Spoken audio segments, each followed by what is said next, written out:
Welcome to Round Glass. Thanks for joining me in this meditation on inner attitudes for peace. I'm Sarah Blackburn.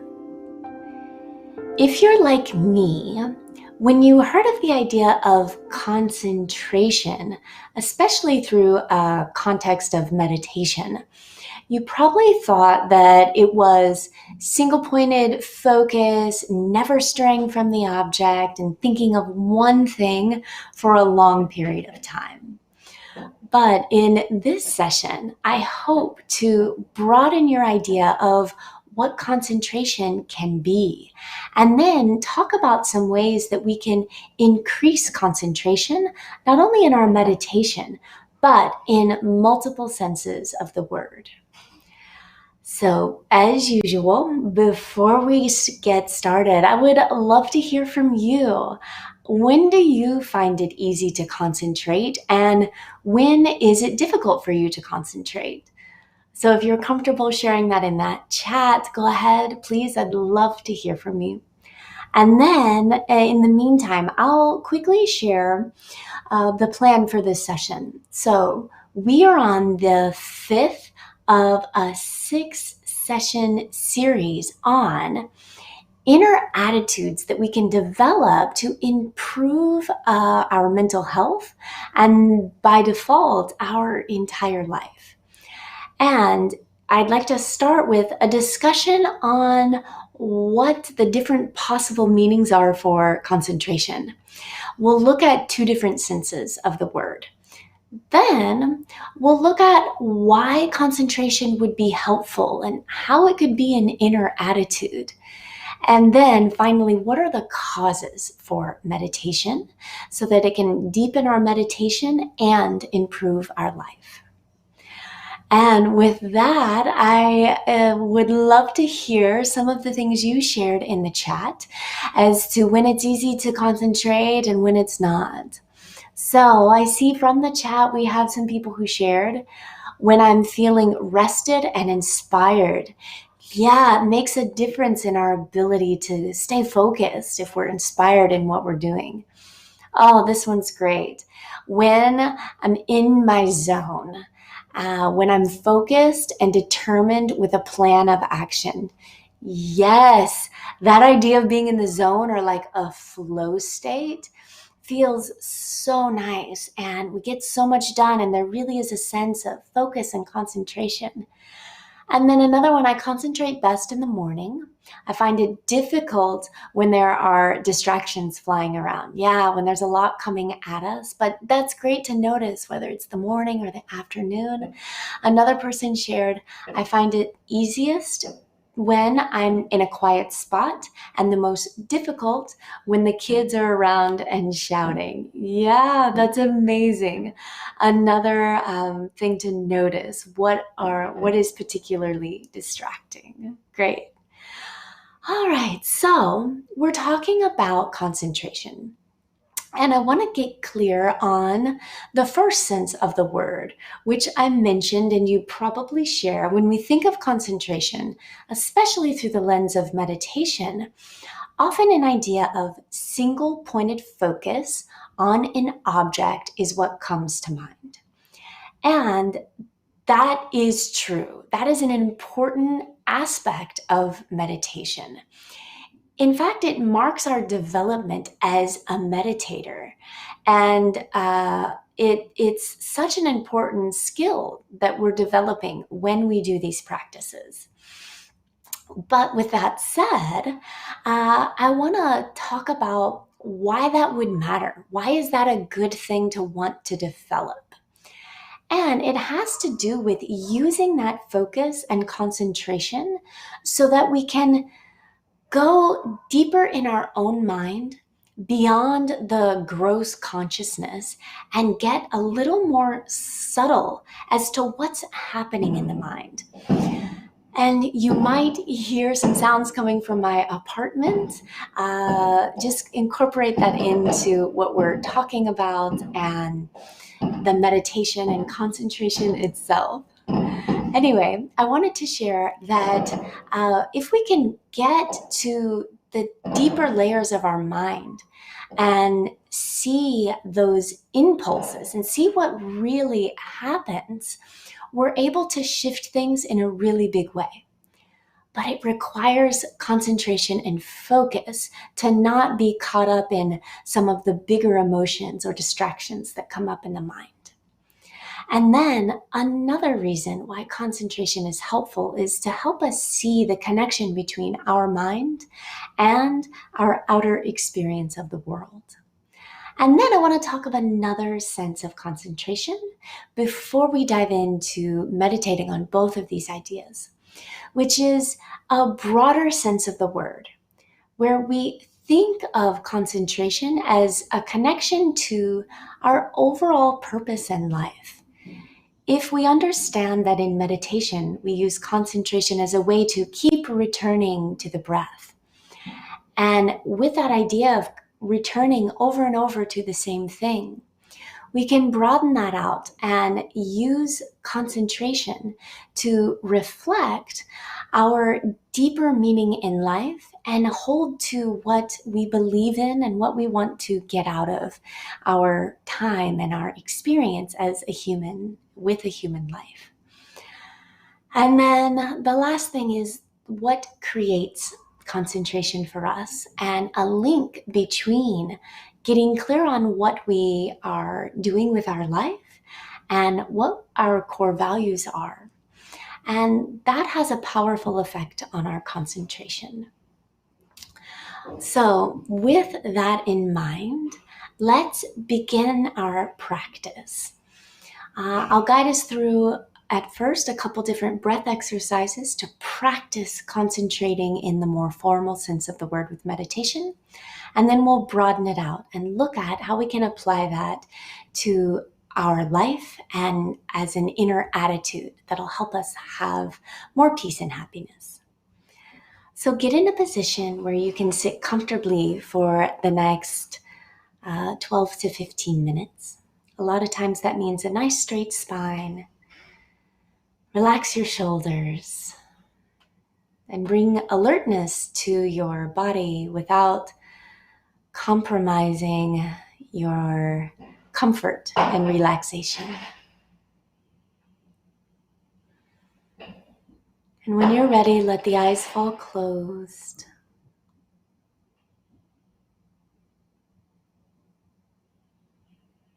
And set a motivation for this meditation to stay connected to either my voice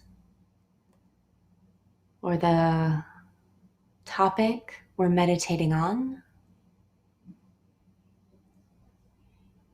and to let any other distractions that might happen in the space that you are, or perhaps even coming from this side, let those fade into the background and keep your concentration on the breath or the sound of my voice.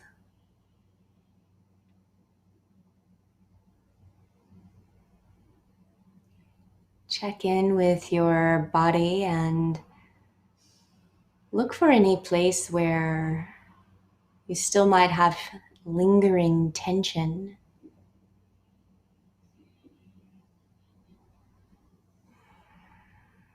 Soften through your ankles and knees, your hips.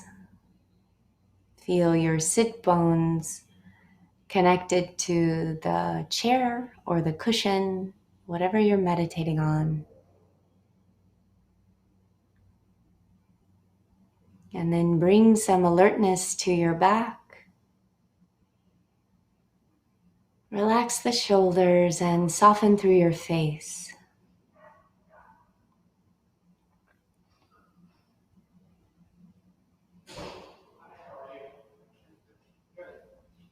And then begin to notice the air moving in and out of your body.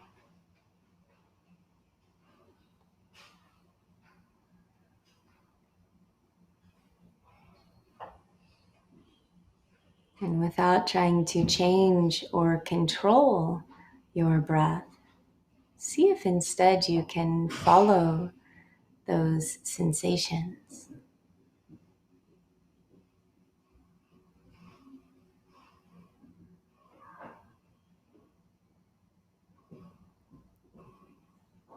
And as you start to follow the breath, let any chatter from the body,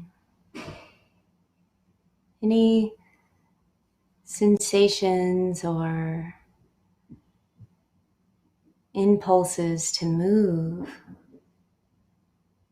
let that fade to the background. Allow the body to settle and keep your breath in the forefront of your mind.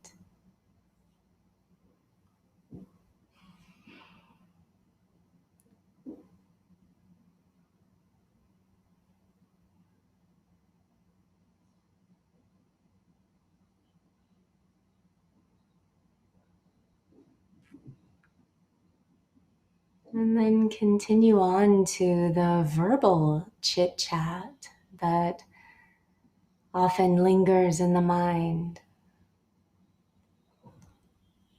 So any voices or stories from earlier in the day or common refrains that run through your mind, let that verbal chatter also start to settle and fade to the outskirts of your awareness. Still keeping the breath front and center, like a spotlight in your mind.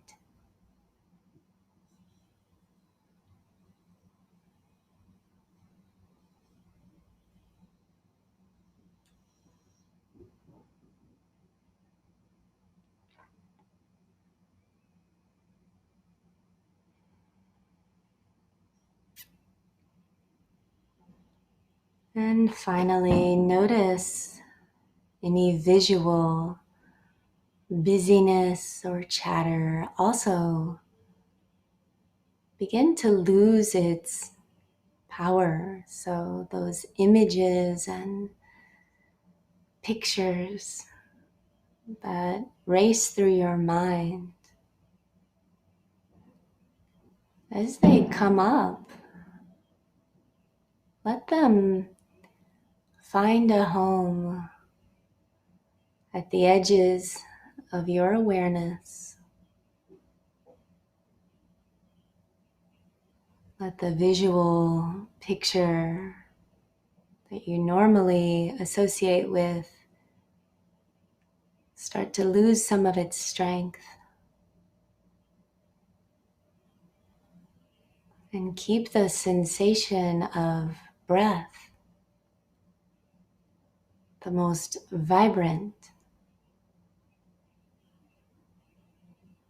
the most center of your attention.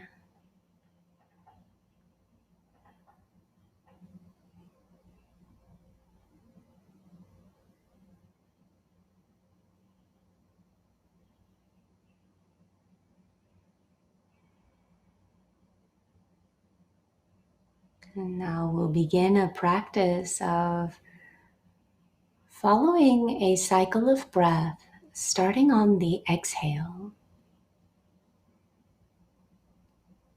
And as a practice and concentration, begin counting the exhale as 1. Your next inhale would be and then you exhale again on 2. Inhale on and counting the breath in this new way, starting on the exhale. See if you can follow a round of 10 cycles of breath. If you make it all the way to 10, you can begin counting again at 1. Or if the mind wanders before you make it to 10, it's okay. Be happy you caught it. And then gently bring the mind back. Restart your practice of concentration starting on 1. So we'll take a minute and a half here, counting your breath, starting on the exhale.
Now let go of any judgment about your counting, and we'll move into another concentration exercise. Still following the breath, but instead follow the cycle of breath without counting. And begin to look for more subtle aspects of your exhale and inhale. Perhaps you notice the pause at the end of your exhale before the next inhale, or the even smaller pause before your inhale flops over into an exhale. So here, another few moments on your own, following the cycles of exhale, pause, inhale, and pause, looking for the subtleties.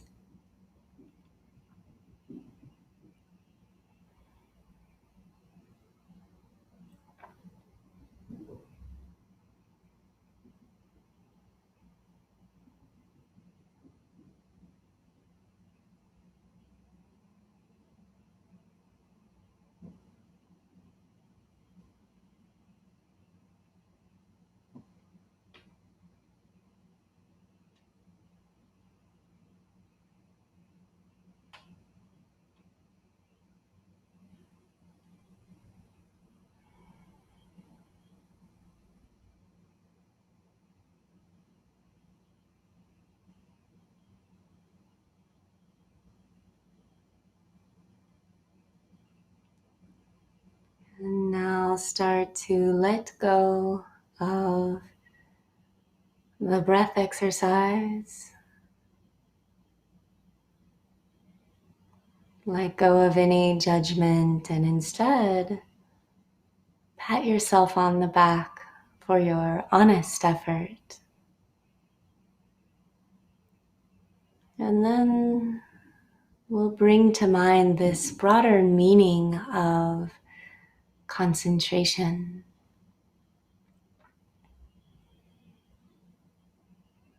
The focus and direction that we can start to cultivate with our own life.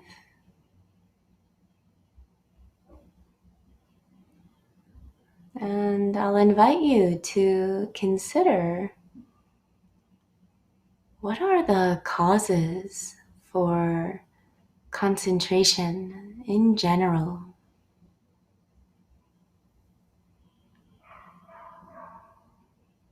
What creates a sense of clarity and direction, and the ability to stay steady and not be pulled by distractions?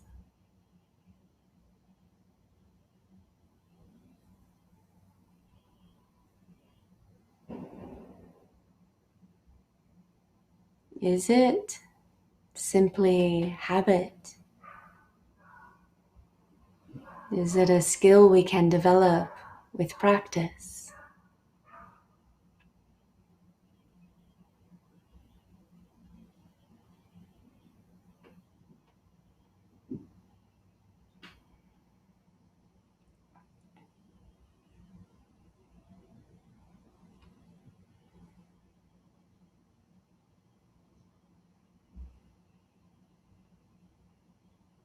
And then ask yourself if the ability to concentrate always depends on outside circumstances.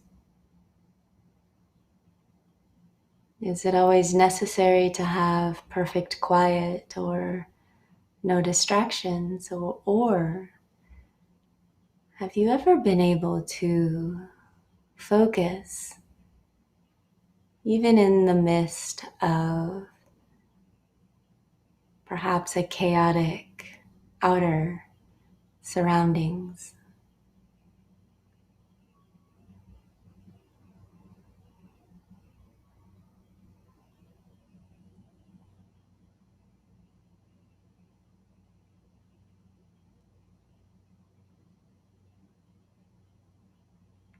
And ask yourself again that question: what are the real causes of concentration?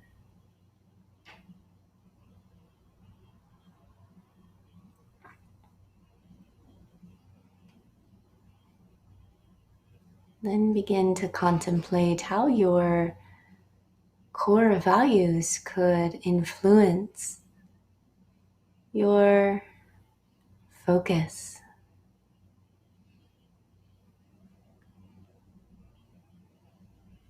And begin to look for connections there.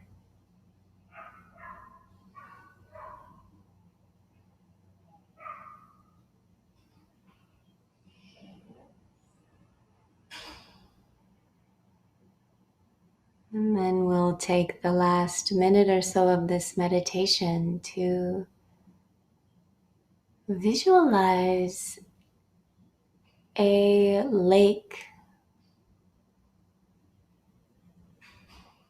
You see yourself seated beside a large body of water, a lake or a pond.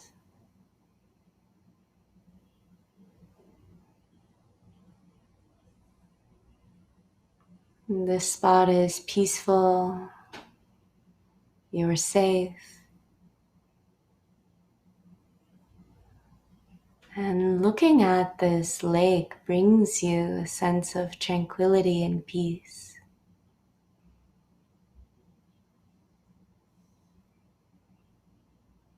And you notice that the lake is especially still.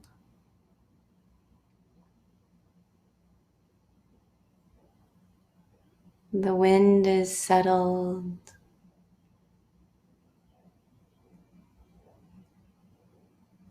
The animal life is sleepy. And the water is so still, it's like a sheet of glass.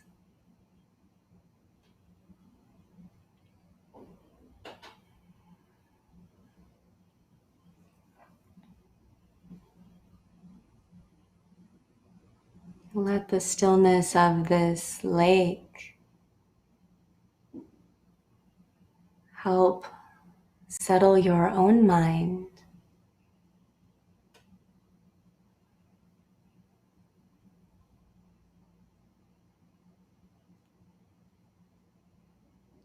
And then as you leave the calm waters of the lake, let that stillness transfer to your own mind as you come back to the sensations of breath in your body.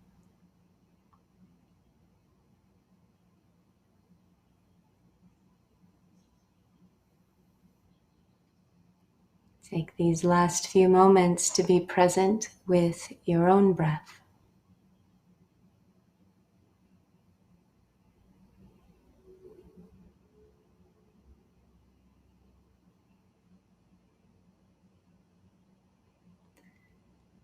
And then begin to deepen your inhale and exhale.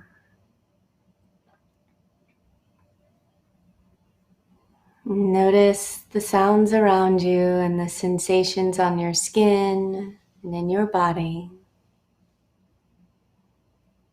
And then when you're ready, you can slowly come out of the meditation, move your body and open your eyes.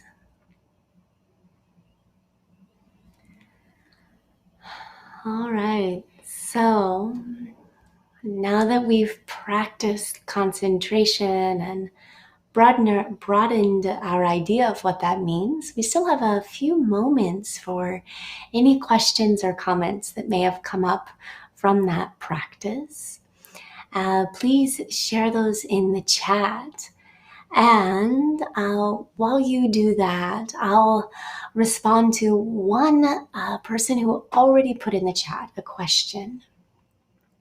So the question is, when would you recommend using a mantra for meditation? And does that help if you are easily distracted?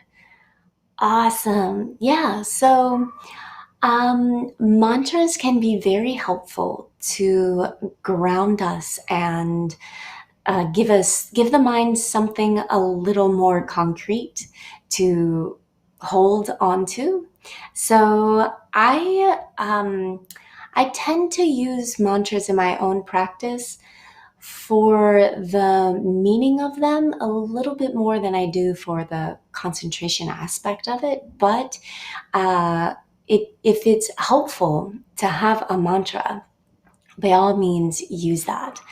And then I would recommend using the mantra and noticing how it improves our concentration. And then also practice, once you feel a little strengthening of your mind, practice without the mantra. And see if you can transfer that sense of focus you felt while you were saying the phrase over and over again to the breath or another compassion or another type of meditation, so that you're not dependent on those words or that phrase for you to concentrate. So that's what I would suggest when you're trying to work with the distractions that often happen. And then another question that came up: Do you have tips for do you have tips to snap our minds back to concentration in the moments when distractions come? Awesome. Yes. My number one tip for you, in fact, probably the biggest takeaway from any concentration practice I could offer you, is that when your mind does stray, which it will, instead of beating yourself up, when you notice like, oh, I'm thinking of dinner or a conversation that happened yesterday and I was supposed to be meditating on my breath, instead of beating yourself up in that moment, instead rejoice. Be happy you noticed the mind wandering, and then bring it back to the breath or the object of meditation with kindness and with love. They say it's like training a puppy. your mind responds a lot more to positive reinforcement than it does to the negativity that tends to be our natural response. So resist that temptation and bring the mind back to the object with kindness and love, and your concentration will increase much faster. Okay, I hope that's helpful. That's all we have time for in this session, but I hope you found something that you can practice with. Please go to my profile on Round Glass. You'll be able to see previous sessions, and you'll also find when I'll be guiding meditation again. So thanks again for meditating with me. I look forward to seeing you the next time.